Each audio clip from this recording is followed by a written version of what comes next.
அதனால தான் சபை பெருகுச்சு. இன்றைக்கி நம்மளும் கூட நம்முடைய வாழ்க்கையில் இடைவிடாத உபதேசத்தை கிறிஸ்துவே தெய்வம் என்பது நம்ம என்ன பண்ணோம், எல்லா இடத்துலையும் பிரசங்கிக்கிறோம். அப்படி பண்ணும் பொழுது நம்முடைய வாழ்க்கையிலும் நம்ம உயர்வடையும், நம்முடைய சபையும் உயர்வடையும். ரெண்டாவது ஒரு காரியம், அப்போஸ்தலர் 6ஆம் அதிகாரம் 3வது வசனத்தை நம்ம வாசிப்போம்.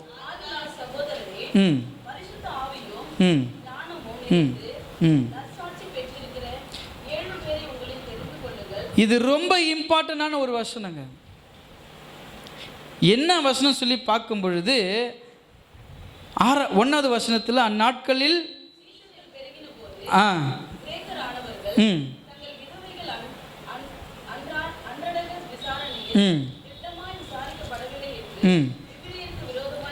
முறுமுறுத்தார்கள். அப்பொழுது வரவழைத்து, நாங்கள் தேவ வசனத்தை போதியாமல் பந்தி விசாரணை செய்வது தகுதி அல்ல. கர்த்தருடைய பிள்ளைகளே, சீஷர் என்று அழைக்கப்பட்டிருக்கிற 12 ஆண்டவரை பற்றி பிரஸ்தாபம் பண்ணபடி அழைக்கப்பட்டிருக்கிறார்கள். வந்து கூடியிருக்கிற மக்களுக்கு நாங்கள் பந்தி விசாரணை பண்ணி கொண்டிருந்தா அப்போ இங்கே யார் பிரசங்கம் பண்ணுறது? சபையில் மூப்பர்கள் எதற்காக ஏற்படுத்தப்படுகிறார்கள்? சபையில் எதுக்காக கொயர் உருவாக்கப்படுகிறது? சபையில் எதுக்கு ஐக்கியத்தின் தலைவர்களை நியமிக்கிறார்கள் என்றால், சபையினுடைய வளர்ச்சியில் உங்களுடைய பங்கு பெரியதாக இருக்குன்ட்டு தான். ஆமாவா இல்லையா? எல்லா இடத்துலையும் ஒரு மெய்ப்பெண் கண்காணியாக இருந்தது ஜெபிப்பது எந்த அளவுக்கு அவசியமோ, அதே போல் கொயர்ன்றது சபையோடு கூட இணைந்து ஜெபிப்பதும் ஆண்டவரோடு கூட இணைந்து பாடுவதும் ரொம்ப முக்கியம். நீங்கள் வாசிக்கிறதா இருந்தாலும், நீங்கள் பிஎஸ் சிஸ்டம் ஆப்ரேட் பண்ணுறதா இருந்தாலும்,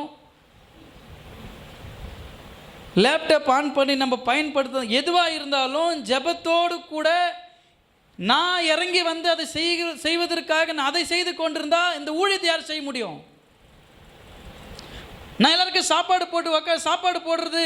இப்போ சர்ச்சில் ஒரு ப்ரோக்ராம் நடக்குது, நான் தொடப்பு எடுத்து பெருக்கினுக்கிறேன்னா அப்போது இங்கே பிரசங்கம் யார் பண்ண முடியும்?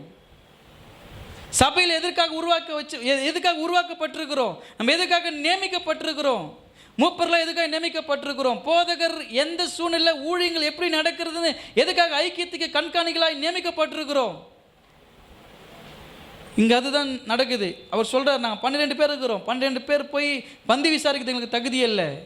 இப்போ என்ன பண்ணுறாங்கன்னா, அவங்க மூப்பர்களாக இருந்தாலும், கொயராக இருந்தாலும், கீபோர்டாக இருந்தாலும், பேடாக இருந்தாலும், ஐக்கியத்தின் தலைவர்களாக இருந்தாலும், சில்ட்ரன்ஸ் மினிஸ்ட்ரியாக இருந்தாலும், யாராக இருந்தாலும், விசுவாசியாக இருந்தாலும், போதகராக இருந்தாலும், அவங்க எப்படிப்பட்டவர்களாக இருந்தால் அழைக்கப்படுகிறார்கள் என்றால், 3வது வசனம், ஆதலால் சகோதரரே பரிசுத்த ஆவியும் ஞானமும் நிறைந்தவர்களாக இருக்கணுங்க. அல்லேலூயா. சபை விருத்தி அடையணும், ஊழியம் விருத்தி அடையணும், நம்ம நல்லா திருப்தியாக இருக்கணும், ஆண்டவருக்கு நல் மனசாட்சியோட ஊழியம் பண்ணணும்னா முதலாவது காரியம் என்ன காரியம்? என்ன காரியம்? இப்போதானே வாசம், பரிசுத்த ஆவியின் ஞானத்தினால நிறைந்திருக்கணுங்க. மனுஷனுடைய ஆலோசனை, மனுஷனுடைய வழிநடத்தல் அல்ல. நீங்கள் ஒவ்வொரு ஆராதனையும் ஒவ்வொரு கூட்டத்தை நடத்தும் பொழுதும், ஒவ்வொரு பெண்களைக்கும் ஆண்களைக்கும் கூடும் பொழுதும், வாலிபரைக்கும் கூடும் பொழுதும் தேவ பயம் இல்லாமல் சர்வ சாதாரணமாக எண்ணி நீங்கள் கடந்து போயிடாதீங்க. ஆண்டவர் உங்களை உண்மை உள்ளவர் என்று எண்ணி இந்த கனமான ஊழியத்துக்கு அழைத்திருக்கிறார். ரோஷித்,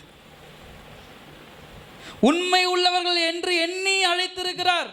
ஆராதனை முடிந்த உடனே வீட்டுக்கு வண்டி ஓட்டுன்னு போகிறதுக்கு கூப்பிடல, ஆராதனை முடிந்த உடனே பேக் பண்ணி போகிறதுக்கு நம்மளை கூப்பிட்டுக்கிறார் ஊழியத்துக்கு. எதுக்காக தெரிந்து கொண்டிருக்கிறார்? என்னால் செய்ய முடியாதா? அங்கே கேட்டு வந்து 4 வாலிபர்களுக்கு ஜோம் பண்ணி அதெல்லாம் நடத்தாமல் வந்துட்டு இருக்கிறோம், என்னால் பண்ண முடியாதா? பண்ண முடியும். எதுக்காக நியமித்திருக்கிறார்? நீங்கள் பொறுப்புள்ளவர்களாய் ஒரு நாள் இரட்சகராகி ஆண்டவர் இந்த உலகத்தில் வரும்போது கணக்கு கேட்பார். உங்ககிட்ட ஊழியம் 2025 பாஸ்டர் முன்னாடி கூப்பிட்டு வச்சு உனக்கு ஒரு டவல் போட்டு நீ ஒரு ஒரு தலைவன் உன்னை நியமிச்சாரு, எத்தனை நாள்ரா மீட்டிங் நடத்துன்னு கேட்பாரு. கம்பெனியில் வேலைக்கு போயிட்டுருக்கிறேன், இது வீட்டில் கொஞ்சம் ஒர்க்கு, சொல்ல முடியுமா ஆண்டவர்கிட்ட? யாராக இருந்தாலும் பெண்கள் ஐக்கியத்தில் நான் இருக்கிற ஆண்டவரே, நான் ஷோர் செஞ்சிட்டு இருந்தேன் ஆண்டவரே, நான் குழம்பு செஞ்சுட்டு இருந்தேன். ஆண்டவரே எனக்கு ஒரு முக்கியமான வேலை, நான் போயிட்டு ஆண்டவரே ஆண்கள் ஐக்கியத்தில் வர முடியல ஆண்டவரே, பாஸ்ட்டு கூடும்போது என்னால் சர்ச்சுக்கு போக முடியல ஆண்டவரே, எனக்கு முக்கியமான வேலை. ஆண்டவருக்கு என்னோட முக்கியமான என்னப்பா இருக்குது இந்த உலகத்தில்? சபை விட உனக்கு என்ன முக்கியம் இருக்குது? நான் உனக்கு பலன் கொடுக்காம, நான் உனக்கு வருமானத்தை கொடுக்காம, நான் உனக்கு பணத்தை கொடுக்காம, நான் உனக்கு ஆசீர்வாதத்தை கொடுக்காம நல்லா வாழ்ந்துட்டேன் இந்த உலகத்தில். நான் ஆசீர்வதிச்சதுனால, நான் பலப்படுத்தினால, நான் உன்னை பாதுகாத்தனால உனக்கு எல்லா நன்மையும் உண்டாயிருக்குது. நீ அதை மறந்து அதை பின்னாடியே ஓடிட்டு இருந்தீன்னா ஏன் ஊழியத்தை யார் நடத்துவா? எதுக்குங்க ஊழியத்துக்கு அழைச்சிருக்கிறாரு? எதுக்கு தெரிஞ்சு கொண்டிருக்கிறார்? சபையில் மூப்பர்லாம் எதுக்கு தெரிஞ்சிருக்கிறாரு? ஆண்டு விழாக்கு மீட்டிங் போட்டு காசு கலெக்ட் பண்ணுறதுக்கு மட்டும்தானா? மூப்பர்கள்ட்ட கூடி ஜெபம் பண்ணணும், சபையின் வளர்ச்சிக்காக ஜெபம் பண்ணணும், முழங்காலில் நிற்கணும், தனிப்பட்ட விதமாக முட்டி போட்டு ஆண்டவரே என் சபையில் ஆத்துமாக்கள் நான் ஜெபம் பண்ணுறேன், ஒவ்வொரு நாளும் ஆண்டவரே சிதறடிக்கப்பட்ட ஆத்துமாக்கள் மந்தையில் கொண்டு வந்து சேருங்க ஆண்டவரே. என் சகோதரர்கள் என் கண்ணியத்திற்காக வெறித்து கொண்டிருக்கிறாங்க, என் கண்ணியத்திற்கு நான் பார்க்க நிறைய பேரை பார்க்குறேன் ஆண்டவரே. என் சபையின் பிள்ளைகள் எங்கெங்கே சுற்றி கொண்டு அவங்கள ஆலயத்துக்குள்ளே கொண்டு வாங்க. அந்த பாரத்துக்காக தான் நம்ம அழைக்கப்பட்டிருக்கிறோம். அல்லேலூயா. இது கடைசி காலமாக இருக்கிறபடியால் நம் தெரிந்து கொள்ளப்பட்டிருக்கிற அழைப்பு எப்படிப்பட்டதாக இருக்கிறது என்றால், பரிசுத்த ஆவியும் ஞானமும் நிறைந்தவர்களாக இருக்கணுங்க. பரிசுத்த ஆவினால் நிறைஞ்சிருக்கணும். நம்ம கடைசியாக ஹோலி ஸ்பிரிட்டில் ஃபில்லாக எவ்வளோ வருஷம் ஆகுது யோசிச்சு பாருங்கள். சாதாரணமாக தம்பி நீங்கள் யோசிச்சு பாருங்கள், நம்ம எதுக்காக எழுந்து நிற்கிறோம்? கமெண்ட் அடிக்கிறதுக்கு, சிரிக்கிறதுக்கு, பார்க்கறதுக்கு, முறைக்கிறதுக்கு, இதுக்கு தான் நம்ம நிற்கிறோம். நீங்கள் நல்லா யோசிச்சு பாருங்கள். நான் ஆவியில் நிறைஞ்சு ஆராதிச்சு இவ்வளோ வருஷம் ஆகுது, ஆவியில் நிறைந்து ஆண்டவரை துதித்து பாடி இவ்வளோ நாட்கள் ஆகிறது. என் கண்ணில் ஏன் தண்ணீர் வரமாட்டுது? ஏன் என் கால் முழங்கால் படியிட முடியல? ஏன் என் கண்ணில் தண்ணியை வரமாட்டுது? நான் அழுது ஜோம் பண்ணலான்னு பார்க்குறேன், என் கண்ணில் தண்ணி எப்படி வரும்? உனக்குள்ள எந்த பாரமும் இல்லையே. அழைக்கப்பட்டிருக்கிற அழைப்பு பரிசுத்த ஆவியினால் நிறைந்து நிறைவுள்ளவர்களை அழைக்கப்பட்டிருக்கிறோம். அல்லேலூயா. சபையில் இருக்கிற எந்த பிள்ளைகளையும் கை நீட்டி குற்றப்படுத்துவதற்கு என்னை தவிர வேறு யாருக்கும் உரிமை கிடையாது. அல்லேலூயா. இங்கே இருக்கிற எந்த பெண் பிள்ளையாக இருக்கலாம், ஆண் பிள்ளையாக இருக்கலாம், சகோதரியாக இருக்கலாம், சகோதரனாக இருக்கலாம், ஐயாவாக இருக்கலாம், அம்மாவாக இருக்கலாம், யாரை குறித்தும் சபையில் யாரை பற்றியும் பேசுவதற்கு குற்றப்படுத்துவதற்கு யாருக்கும் என்ன பண்ணல, அதிகாரம் கொடுக்கப்படலை. இந்த சபைக்கு நான் தான் ஊழியக்காரனை அப்பாயின்ட் பண்ணப்பட்டிருக்கிறேன், நான் தான் இந்த சபைக்கு மெய்ப்பன், உங்களுக்கு எல்லாத்துக்கும் நான் தான் கணக்கு கொடுக்கணும், நான் கேள்வி கேட்பேன், நான் உங்ககிட்ட பேசுவேன். நீங்கள் யாரையும் என்ன பண்ணாதீங்க, குற்றப்படுத்தாதீங்க. நீங்கள் யாரையும் போயிட்டு குறை சொல்லிட்டு இருக்காதீங்க. வரவங்க கூட ஓடி போயிடுவான். நமக்கு எப்பவுமே எந்த பேர் தான் இருக்குது, இப்போ பண்ணால் மட்டும் நான் புது நல்ல பேராக வரப்போகுதுன்னு போயிடுவான். நான் கேட்குறேன், அதே போல் உங்கள் எல்லாருக்கும் நான் உரிமை கொடுக்குறேன்.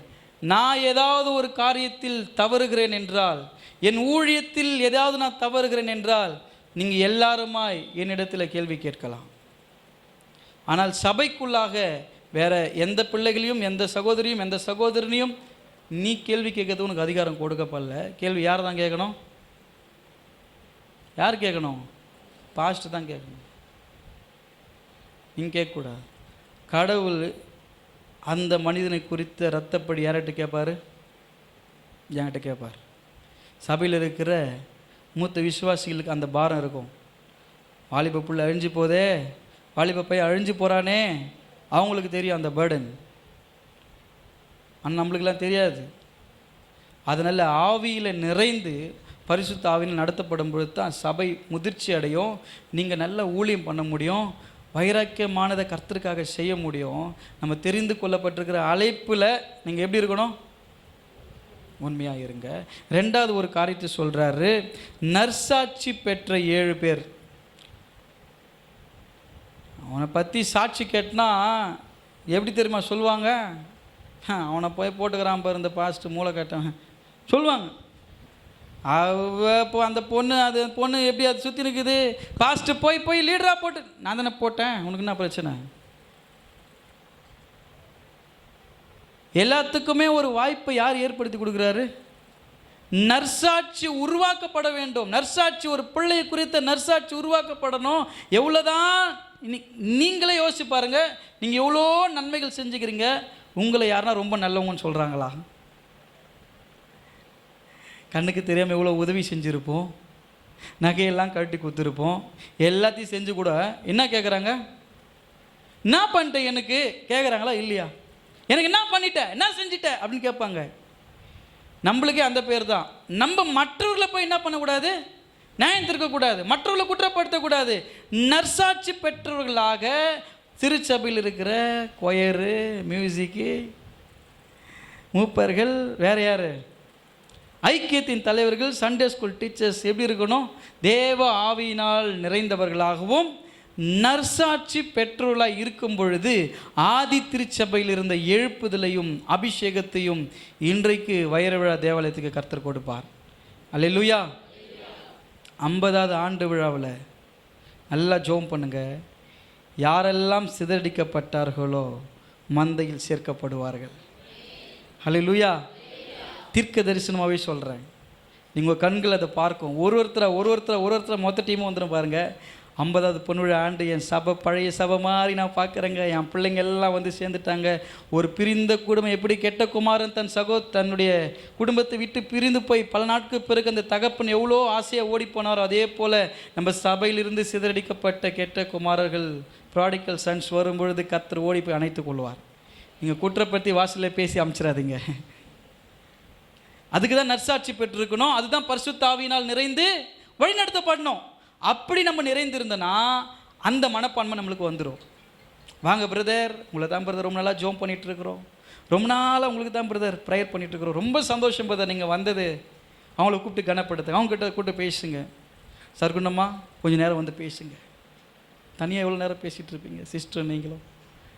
அதனால் நான் என்ன சொல்கிறேன்னா, சபை என்பது ரொம்ப ஆதி திருச்சபையில் இருந்த ஒரு எழுப்புதல், ஆதி சபையில் இருந்த ஒரு பாரம் நம்மளுக்கு இருக்கணும்.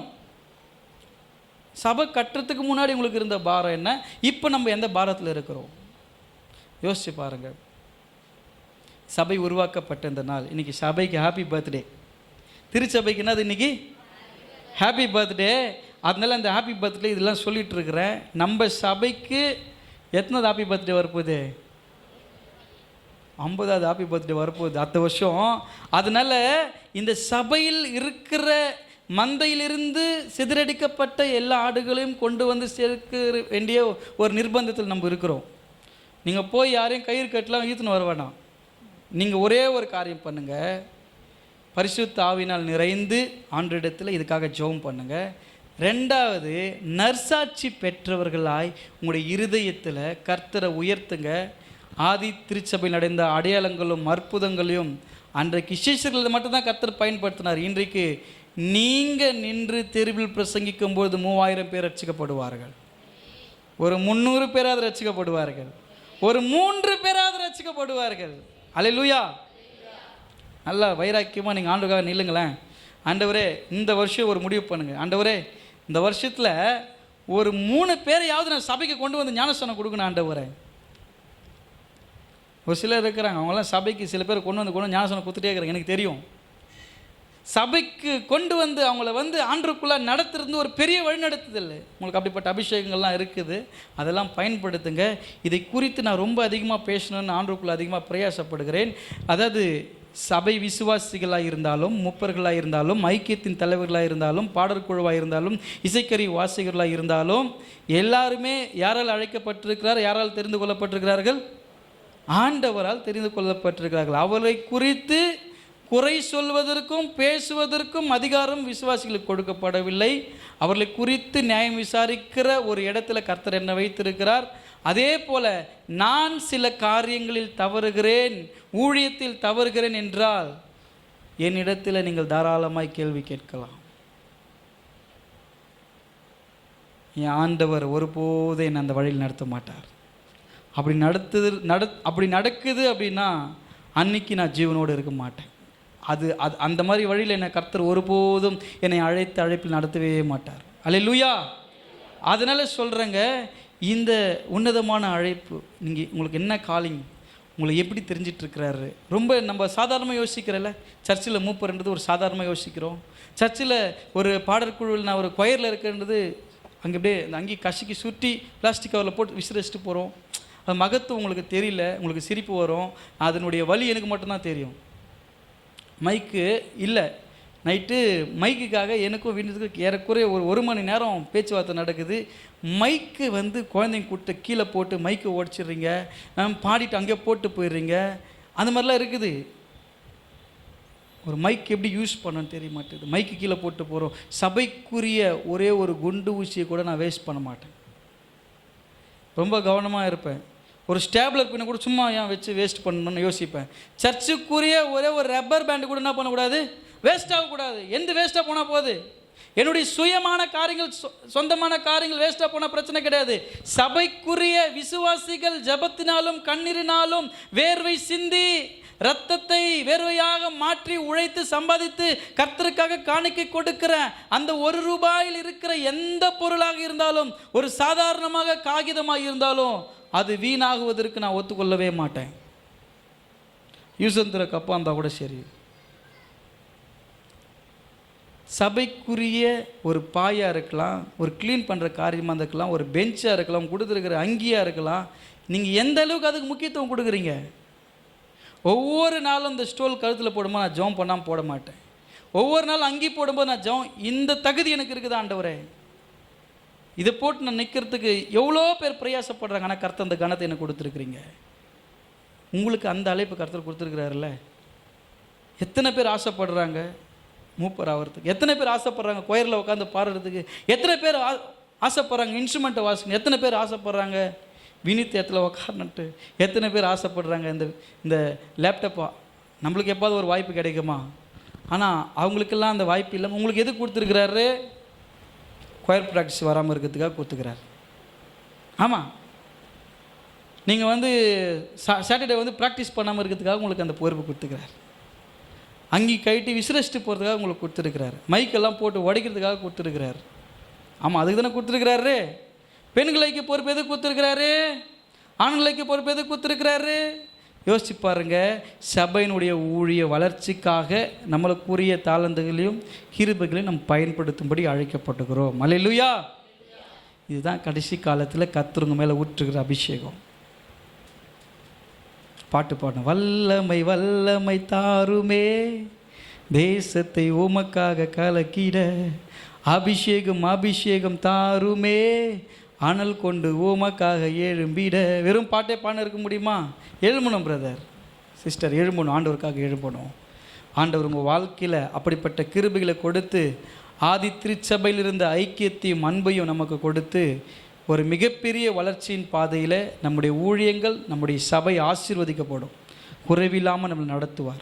இந்த வார்த்தைகளை சிந்தித்து செயல்படுங்கள். கர்த்தர் உங்களையும் உங்கள் குடும்பங்களையும் ஆசீர்வதிப்பார். யாவரும் எழுந்து